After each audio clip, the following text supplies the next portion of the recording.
50 வருஷத்துக்கு முன்னால என்ன வேணுமோ இப்பவும் அதுதான் வேணும். இந்த உலகம்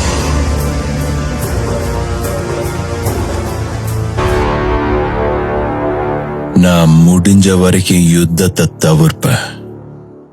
முடியலன்னா கண்டிப்பா ஜெயிப்பேன். மனதில் விதைத்த வார்த்தை நினைவிருக்கும், மண்ணில் எங்கும் முற்கள் நிறைந்திருக்கும்.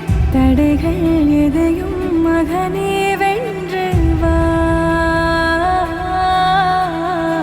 தலையே நிமிந்து பகையை கொன்று வா. தீரா தீரா மின்னல் வாழ் வீசும் கரிகாலா, வீரா வீரா கண்கள் ஆழ்த்தாக்கும் குரு